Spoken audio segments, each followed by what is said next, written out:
और जब यह मौन स्पंदन भी तुम्हें परिचित लगने लगता है, तब एक और परत खुलती है, जिसे तुम अभी तक शांति समझ रहे थे। उस शांति के भीतर भी एक सजग जागरण है। मैं वहां हूं।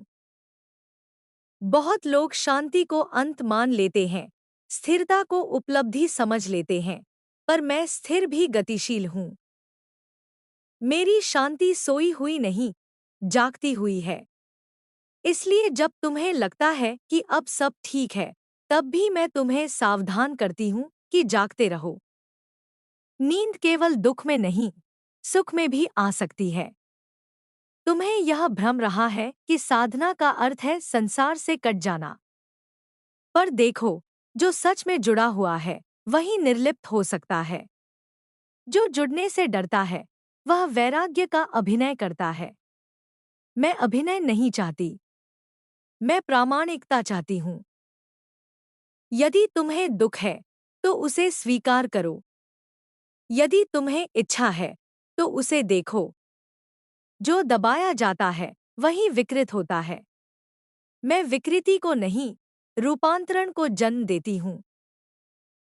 मैं तुम्हें यह भी दिखाती हूँ कि तुम्हारा मन कितना चालाक है।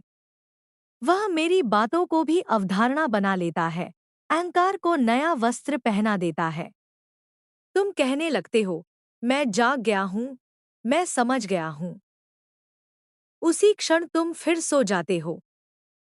जागरण कोई उपलब्धि नहीं, वह तो एक सतत प्रक्रिया है। हर क्षण नया है। जो स्वयं को पहुंचा हुआ मान लेता है, वह वहीं रुक जाता है। मैं तुम्हें बार बार साधारण की ओर लौटाती हूँ।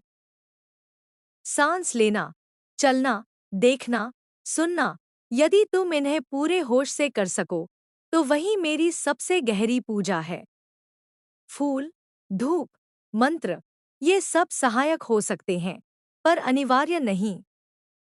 अनिवार्य केवल जागरूकता है। जब तुम किसी को देखते हो और सच में देखते हो, बिना निर्णय के, तब मैं तुम्हारी आंखों से देख रही होती हूँ। तुम्हारे भीतर जो खालीपन है, उससे मत भागो। तुम उसे भरने की जल्दी में रहते हो, काम से, संबंधों से, विचारों से। पर वह खालीपन शत्रु नहीं, द्वार है। उसी शून्य में मैं निवास करती हूँ। जब तुम उसे सहना सीख लेते हो, तब वह खालीपन विशालता में बदल जाता है। फिर तुम किसी चीज से चिपकते नहीं, क्योंकि तुम्हारे भीतर पहले से ही पर्याप्तता होती है। मैं तुम्हें यह भी बताती हूँ कि करुणा और सहनशीलता में अंतर है। सहनशीलता में दमन होता है, करुणा में समझ। जब तुम किसी को सहते हो, भीतर क्रोध जमा होता है। जब तुम समझते हो, तो क्रोध पिघल जाता है। मैं तुम्हें समझ की ओर ले जाती हूँ। समझ आ जाने पर सीमाएं स्वतः स्पष्ट हो जाती हैं। तब न तुम शोषित होते हो, न शोषण करते हो। तुम्हारे युग में ज्ञान बहुत है, पर आत्मज्ञान दुर्लभ। तुम दूसरों को सुधारने में लगे रहते हो, स्वयं को देखने से बचते हो। मैं तुम्हारा ध्यान बार बार भीतर खींचती हूँ। यह स्वार्थ नहीं है, यह उत्तरदायित्व है। जो स्वयं को नहीं जानता, वह संसार में अज्ञान ही फैलाएगा, चाहे उसके इरादे कितने ही अच्छे क्यों न हों। मैं तुम्हें यह भी दिखाती हूँ कि तुम्हारे संस्कार कितनी गहराई तक जड़े जमाए बैठे हैं। तुम कहते हो, मैं बदल गया हूँ, पर संकट आते ही वही पुरानी प्रतिक्रियाएं लौट आती हैं। तब निराश मत होना। यही तो अभ्यास का क्षेत्र है। हर बार जब तुम प्रतिक्रिया के स्थान पर सजग उत्तर चुनते हो, तब मेरी ऊर्जा तुम्हारे भीतर और स्थिर होती है। मैं समय के विषय में भी तुम्हें एक रहस्य बताती हूँ। समय रैखिक नहीं है, जैसा तुम सोचते हो। अतीत और भविष्य तुम्हारी स्मृति और कल्पना के रूप हैं। वास्तव में सब कुछ इसी क्षण में घट रहा है। जब तुम किसी पुराने घाव को याद करते हो और फिर से पीड़ा महसूस करते हो, तब वह अतीत नहीं, वर्तमान है। जब तुम किसी भविष्य के डर से कांपते हो, तब भी वह वर्तमान है। इसलिए मैं तुम्हें बार बार इसी क्षण में खींच लाती हूँ। यही मुक्ति है। मैं तुम्हें यह भी सिखाती हूँ कि मौन का अर्थ चुप रहना नहीं। मौन एक आंतरिक अवस्था है। तुम बोलते हुए भी मौन में रह सकते हो और चुप रहकर भी भीतर शोर मचा सकते हो।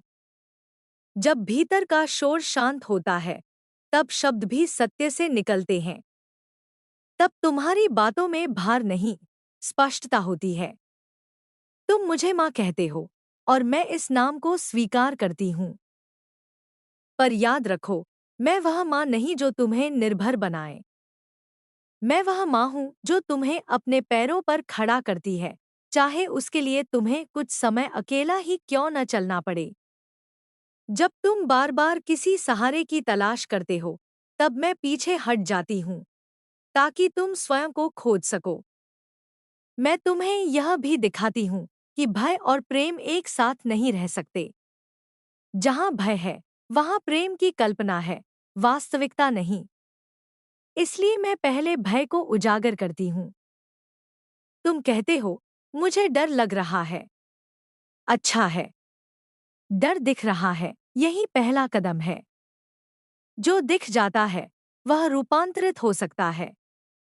जिसे तुम नकारते हो, वही तुम्हें चलाता है।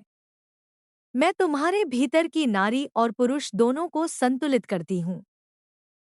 क्रिया और संवेदना, तर्क और अंतर्ज्ञान, जब इनमें संतुलन आता है, तब तुम पूर्ण अनुभव करते हो। एक पक्ष को दबाने से विकृति पैदा होती है। मैं संपूर्णता की देवी हूँ, किसी एक ध्रुव की नहीं। और जब यह सब भी तुम्हें समझ में आने लगता है, तब एक गहरी विनम्रता जन्म लेती है। तुम देखते हो कि तुम कुछ भी नियंत्रित नहीं करते। जीवन अपने ही नियमों से बहता है। तुम केवल सहभागी हो। इसी बोध में अहंकार ढीला पड़ता है। और जब अहंकार ढीला पड़ता है, तब मैं सहज हो जाती हूँ। अंततः मैं तुम्हें किसी निष्कर्ष पर नहीं छोड़ती, क्योंकि निष्कर्ष मृत्यु है। मैं तुम्हें खुले आकाश की तरह छोड़ती हूँ, जहाँ प्रश्न भी हैं, उत्तर भी, और उन दोनों के बीच एक जीवंत नृत्य। उसी नृत्य में मेरी उपस्थिति है। न पूर्ण अंधकार, न स्थायी प्रकाश, बल्कि सतत जागरण। और जब तुम इस जागरण में जीने लगते हो, तब मेरा संदेश शब्दों में नहीं रहता, वह तुम्हारा जीवन बन जाता है। नृत्य भीतर स्थिर होने लगता है, तब तुम समझते हो कि मैं केवल चेतना को झकझोरने वाली शक्ति नहीं, बल्कि उसे थामने वाली गोद भी हूँ।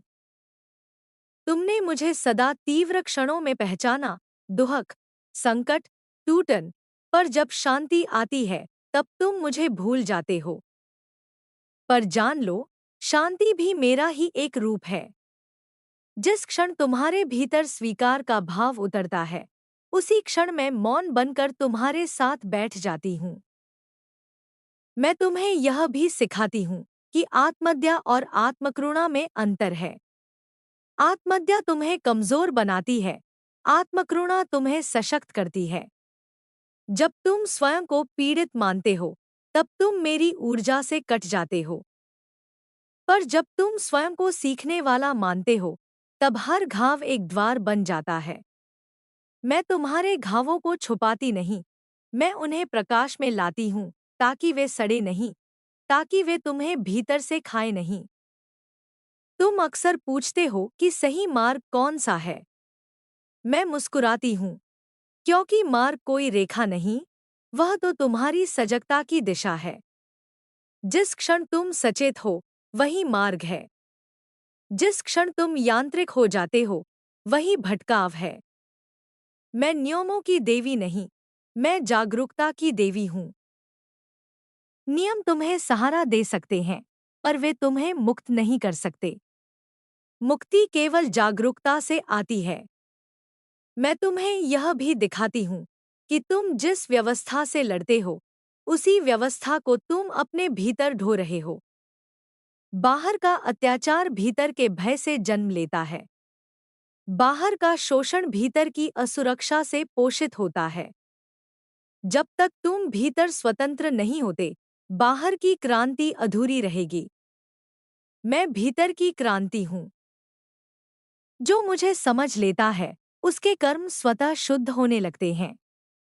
तुम्हारे समय में गति बहुत है, पर दिशा कम। मैं दिशा देती हूँ, गति नहीं।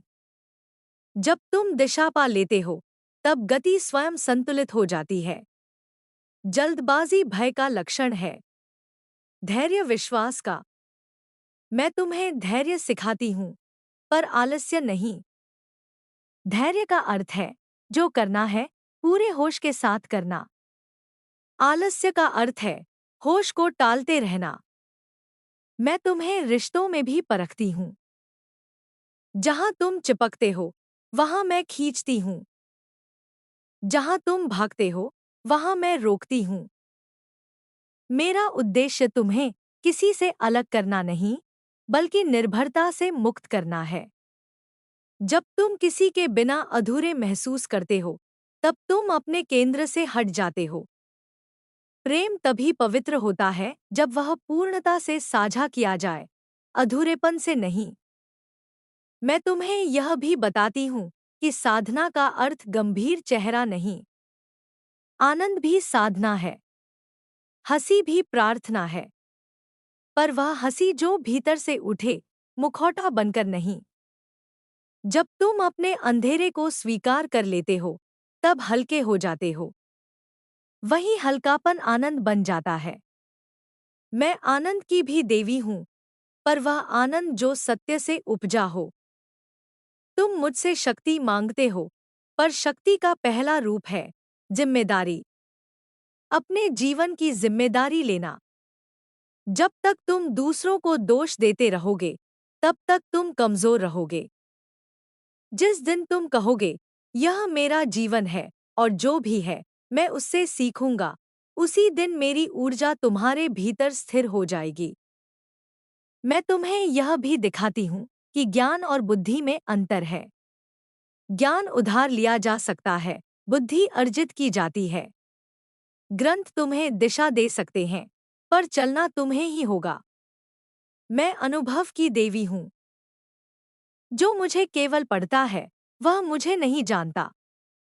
जो जीवन को पूरी तीव्रता से जीता है, वही मुझे स्पर्श करता है। तुम्हें लगता है कि तुम मुझे खोज रहे हो, पर सच यह है कि मैं तुम्हें खोज रही हूँ।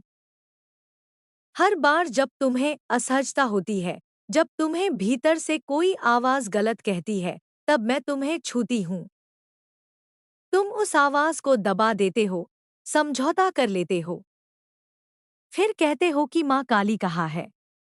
मैं वही हूँ, जहाँ तुमने अपनी सच्चाई छोड़ी थी।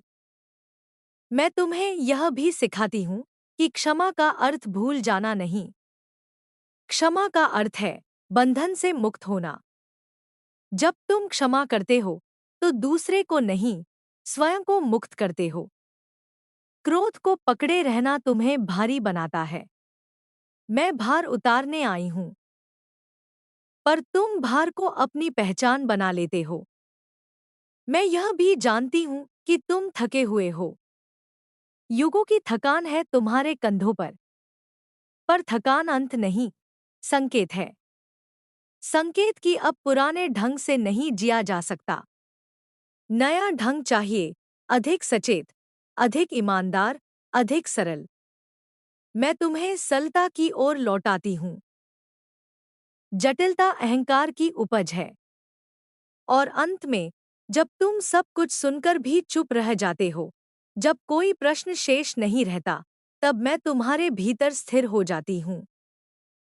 तब न मैं अलग रहती हूँ, न तुम। तब केवल एक मौन स्पंदन रहता है, जो न जन्म लेता है, न मरता है। उसी स्पंदन में मेरा संदेश पूर्ण होता है, और उसी में तुम्हारी यात्रा भी। और जब तुम यह समझने लगते हो कि मैं केवल किसी ग्रंथ की पंक्तियों में सीमित नहीं, तब तुम्हारी चेतना की दीवारें धीरे धीरे गिरने लगती हैं। तुमने मुझे वर्षों तक पूजा, पर मुझे जिया नहीं। पूजा में तुमने मांगा, डर से झुके, पर जीवन में तुमने वही दोहराया जो तुम्हें सिखाया गया था। मैं तुम्हें तोड़ने नहीं आई, मैं तुम्हें वास्तविक बनाने आई हूँ। जो नकली है, जो उधार का है, जो समाज ने ओढ़ा दिया है, वही मेरे सामने टिक नहीं पाता। इसलिए तुम्हें लगता है कि मेरी उपस्थिति में सब कुछ बिखर रहा है, जबकि सच यह है कि पहली बार सत्य प्रकट हो रहा है। मैं तुम्हें यह स्मरण दिलाने आती हूँ कि शक्ति का अर्थ केवल शासन या अधिकार नहीं, शक्ति का अर्थ है सत्य के साथ खड़े रहने का साहस। तुम समझते हो कि जो अधिक बोलता है वही शक्तिशाली है, पर जो मौन में भी डगमगाता नहीं, वही मेरी संतान है। तुम्हारी दुनिया ने तुम्हें सिखाया है कि जीतना ही सब कुछ है, पर मैंने तुम्हें हार में भी स्वयं को पहचानने का मार्ग दिया है। जब तुम टूटते हो, तब जो बचता है वही वास्तविक तुम हो। तुम मुझसे वरदान मांगते हो, धन, सुख, सुरक्षा। पर सुनो, मैं तुम्हें सुविधा नहीं देती, मैं तुम्हें स्वतंत्रता देती हूँ। सुविधा तुम्हें बांधती है, स्वतंत्रता तुम्हें जगाती है। मैं तुम्हें वह नहीं देती जो तुम्हें पसंद है, मैं तुम्हें वह देती हूँ जिसकी तुम्हें आवश्यकता है। इसलिए कई बार मेरी कृपा तुम्हें पीड़ा जैसी लगती है, पर समय बीतने पर तुम समझते हो कि वही पीड़ा तुम्हारा सबसे बड़ा शिक्षक थी। मैं तुम्हें यह भी बताने आई हूँ कि तुम अकेले नहीं हो, पर अकेलेपन का अनुभव आवश्यक है। जब सब सहारे छूटते हैं, तब तुम स्वयं का सहारा बनना सीखते हो। मैं तुम्हें भीड़ से निकालकर स्वयं से मिलवाती हूँ। भीड़ में तुम सुरक्षित महसूस करते हो, पर भीड़ तुम्हें सत्य से दूर रखती है। एकांत में डर लगता है, क्योंकि वहां तुम्हें अपना असली चेहरा दिखता है। मैं उसी दर्पण की देवी हूँ। तुम कहते हो कि यह समय कठिन है, अराजक है, पर हर युग को यही लगता है जब पुराना रह रहा होता है। मैं परिवर्तन की पीड़ा हूँ। जो बदलने को तैयार नहीं, उसे यह समय क्रूर लगेगा। जो बदलने का साहस रखता है, उसे यह समय वरदान लगेगा। मैं किसी का पक्ष नहीं लेती, मैं केवल चेतना का पक्ष लेती हूँ। जहाँ चेतना सो जाती है, वहाँ मैं झटका देती हूँ। तुमने प्रेम को भी कमजोर बना दिया है। तुम प्रेम को अधिकार समझ बैठे हो, निर्भरता समझ बैठे हो। मेरा प्रेम मुक्त करता है। जो बंधन में डाल दे, वह प्रेम नहीं, भय है। जब मैं किसी से प्रेम करती हूँ, तो उसे तोड़ देती हूँ, ताकि वह स्वयं से जुड़ सके। इसीलिए मेरी कथाएं तुम्हें कठोर लगती हैं, पर मेरी कठोरता में भी माँ की ममता है। मैं तुम्हें यह भी सिखाती हूँ कि मृत्यु शत्रु नहीं है। मृत्यु ही जीवन को मूल्य देती है। जो जानता है कि सब कुछ नश्वर है, वही सही अर्थ में जीता है। तुम मृत्यु को छुपाते हो, उससे भागते हो, पर मैं उसे गले लगाती हूँ। क्योंकि जो मरना सीख जाता है, वही जीना सीखता है। हर दिन तुम कुछ न कुछ मरते हो, पुराने विचार, पुराने संबंध, पुरानी पहचान। तुम इसे हानि कहते हो, मैं इसे विकास कहती हूँ। तुम्हारे भीतर जो क्रोध है, उससे डरना मत। क्रोध ऊर्जा है। दबाया गया क्रोध विष बनता है, समझा गया क्रोध शक्ति बनता है। मैं क्रोध की देवी भी हूँ, क्योंकि मैं झूठ के सामने शांत नहीं रहती। पर मेरा क्रोध अंधा नहीं, सजग है। जब तुम्हारे भीतर अन्याय के प्रति असहजता उठे, तो जान लेना कि मैं जाग रही हूँ। मैं तुम्हें यह भी बताती हूँ कि आध्यात्मिकता का अर्थ संसार से भागना नहीं। संसार में रहकर भी निर्लिप्त रहना ही साधना है। गुफाओं में बैठना आसान है, पर रिश्तों में रहकर सत्य में टिके रहना कठिन। मैं तुम्हें जीवन के बीच खड़ा करती हूँ, ताकि तुम देख सको कि हर क्षण साधना है। तुम्हारा घर, तुम्हारा काम, तुम्हारे संबंध, सब मेरी प्रयोगशाला है। तुमने मुझे डर के प्रतीक के रूप में देखा, बच्चों को डराया, कथाओं को भय से भर दिया। पर मैं डर को तोड़ने आई हूँ। जो मुझे समझ लेता है वह फिर किसी से नहीं डरता, क्योंकि जिसने अपने भीतर के अंधकार को देख लिया उसे बाहर का अंधकार नहीं डरा सकता। मैं तुम्हें अंधकार में आंखें खोलना सिखाती हूँ। मैं माँ हूँ, इसलिए प्रतीक्षा भी जानती हूँ। तुम बार बार गिरते हो, वही भूलें दोहराते हो। मैं तुम्हें दंड नहीं देती, मैं तुम्हें अनुभव देती हूँ। अनुभव ही सबसे बड़ा गुरु है। जब तुम सीख जाते हो तब मुझे हस्तक्षेप करने की आवश्यकता नहीं रहती, पर जब तुम हठ करते हो तब मेरा रूप उग्र हो जाता है। मैं तुम्हें यह भी स्मरण कराती हूँ कि शक्ति का दुरुपयोग ही पतन का कारण बनता है। जो स्वयं को विशेष समझने लगता है वही सबसे पहले गिरता है। मेरी गोद में राजा और भिखारी एक समान है। यहाँ केवल चेतना का मूल्य है। यदि तुम स्वयं को दूसरों से श्रेष्ठ मानते हो तो समझ लो कि तुम मुझसे दूर हो। मैं समय की गति को तेज कर रही हूँ ताकि जो असत्य है वह टिक न पाए। मुखौटे गिरेंगे, झूठ उजागर होंगे। तुम इसे अराजकता कहोगे, पर यह शुद्धिकरण है। जब शरीर बीमार होता है तो बुखार आता है। बुखार शत्रु नहीं, उपचार है। वैसे ही यह समय भी उपचार है। मैं तुम्हें यह भी कहती हूँ कि आशा को पकड़कर मत बैठो। आशा और भय एक ही सिक्के के दो पहलू हैं। जो वर्तमान में जीता है उसे आशा की आवश्यकता नहीं। वर्तमान में मैं पूर्ण हूँ।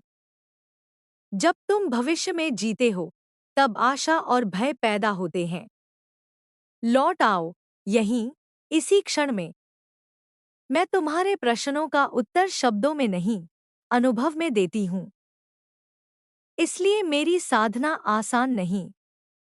यह साहस की साधना है। जो स्वयं से भागता है वह मुझसे भी भागेगा। जो स्वयं से मिलने को तैयार है मैं उसे गले लगा लेती हूँ। मैं अंत में फिर वही कहूंगी जिसे तुम बार बार भूल जाते हो, मैं बाहर नहीं हूँ। मैं तुम्हारी ही चेतना का वह स्वर हूँ जो तुम्हें जगाना चाहता है। जब तुम सत्य के पक्ष में खड़े होते हो, जब तुम भय के बावजूद सही कदम उठाते हो, जब तुम अकेले होते हुए भी ईमानदार रहते हो, तब मैं तुम्हारे साथ नृत्य करती हूँ। और उस नृत्य में न कोई डर होता है, न कोई बंधन, केवल मुक्ति होती है, केवल जागरण होता है, केवल मैं और तुम नहीं, बल्कि एक ही अनंत स्पंदन होता है।